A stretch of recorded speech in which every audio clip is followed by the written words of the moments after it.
Good morning दोस्तों, एक नई वीडियो के साथ MM master class 8 chapter 9 friction. Keyword से स्टार्टिंग करेंगे हम फ्रिक्शन की। First keyword is ball bearing. A ball bearing is a form of rolling element bearing which used to reduce friction. Second one is drag. Drag is the force that opposes the motion of such a fluid filled body.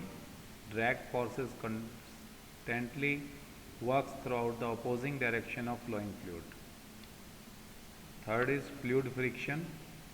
Liquid कोई भी चीज़ flow करती है उसका जो friction होता है उसको fluid friction बोलते हैं। Fluid friction describes the friction between layers of a viscous fluid that are moving relative to each other. Fourth one is friction. Friction is defined as the resistance offered by surface that are in contact when they move past each other.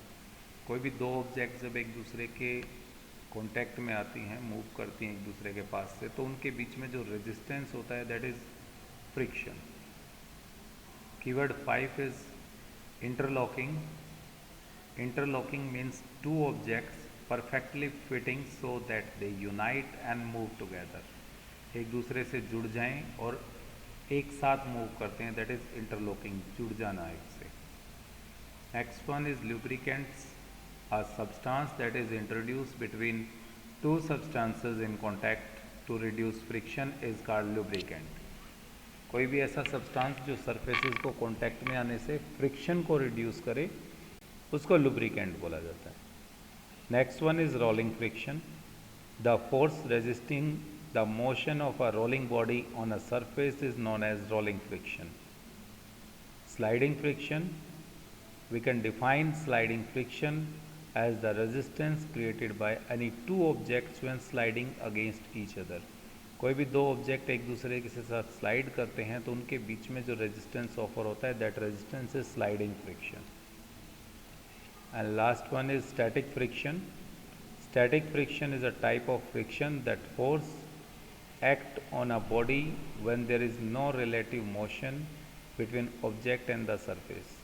जब भी कोई object में motion नहीं होता, rest position पे अगर कोई वो ऑब्जेक्ट रखा हुआ है, जस्ट बिकॉज वो स्टैटिक फ्रिक्शन की वजह से रखा हुआ है। आई थिंक सारे के सारे कीवर्ड्स के आपको आंसर यहाँ मिल गए होंगे। अभी एक्सरसाइज की तरफ बढ़ेंगे।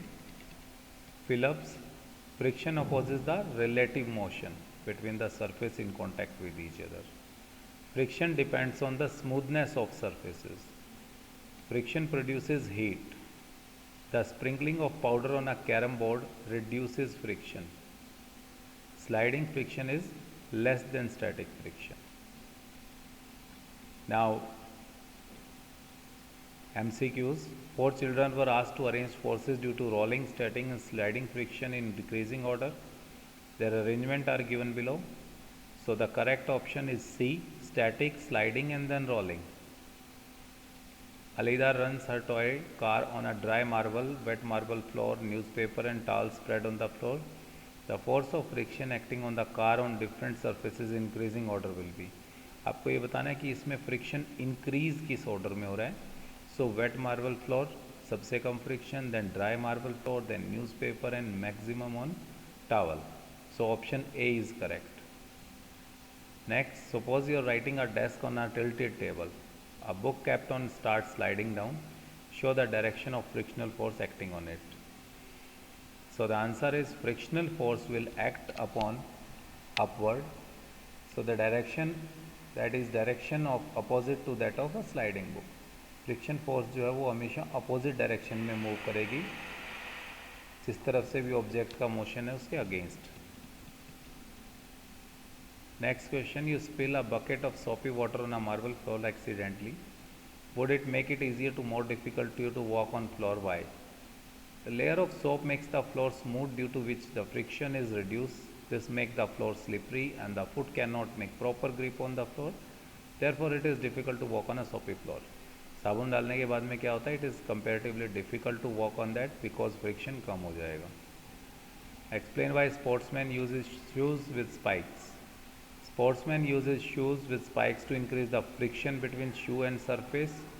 So so the shoes with spikes do not slip while the sportsmen run and play. इसलिए उनके स्पाइक्स लगे होते हैं जूतों के नीचे ताकि फ्रिक्शन बना रहे ग्राउंड के बीच में एंड शूज़ के बीच में. Iqbal has to push a lighter box and Seema has to push a similar heavier box on same floor. Who have to apply a larger force of why? Of course the object heavy produces more friction, so it pressed hard against the opposite surface, so Seema will have to apply a larger force because Seema का जो box है that is heavier as compared to Iqbal. Explain why sliding friction is less than sliding friction. The sliding friction is less than that static friction because the sliding object gets less time to interlock into the contact points on the surface, on the floor. So it is somewhat easier to move an object already in motion to get it started. Okay, sliding portion means कोई object move कर रहा है already, that is sliding, and static means रुका हुआ है, तो रुके हुए को move कराना is comparatively difficult and sliding की speed बढ़ाना is comparatively easy. Now give an example to show that for friction is both friend and foe. दोनों है हमारे लिए कैसे. Friction as a friend, it allows us to grip and catch any object. It will help us to walk comfortably on the floor. It helps to minimize the speed or stop any moving object. It helps us to write. ये as a friend work करता है friction. Easily grip कर सकते हैं, अच्छे से चल सकते हैं and speed को minimize कर सकते हैं. लिखने के लिए भी require friction. And as a foe, it causes wear and tear in objects. चीज़ों को ख़त्म करता है, घिसता है. It causes damage to the part of machine. Machine के parts damage होते हैं. Tools which further require money to get them repaired. पैसा चाहिए obviously repairing के लिए. So as a foe, it reduces the speed of moving objects, so more force is required. Speed कम हो जाती है तो force ज़्यादा चाहिएगी. Friction is a foe. It produces hurdle in moving object freely. Hurdle as a hurdle work करता है. ये कोई भी अगर object move कर रहा है, friction होगा then उसकी speed reduce हो जाएगी. And 10th question, last question is explain why object moving in fluid must have special shapes. The object moving in fluid must have a special shape to overcome the fluid friction acting on them. So objects are given special streamline shape having pointed front with little broader middle portion which get tapered at the back. जैसे fish की जो shape होती है that is streamline shape, आगे से छोटी and बीच में से ब्रॉड एंड देन दोबारा, तो इसको स्ट्रीमलाइन शेप बोलते हैं. स्ट्रीमलाइन शेप जो होती है वो आपकी फोर्स ड्रैग को कम कर देती है, इसीलिए गाड़ियाँ जो होती हैं वो सारी स्ट्रीमलाइन शेप होती हैं. शिप देखा होगा आपने, मोस्टली एयरक्राफ्ट जो हैं वो स्ट्रीमलाइन शेप के होते हैं. ये आपके keywords and question answers by MM master. Like, subscribe and share the channel MM master. बाकी भी आपको वीडियोस मिलती रहेंगी इसके अंदर ऐसे ही. आप इसको रिपीट करके यू कैन राइट डाउन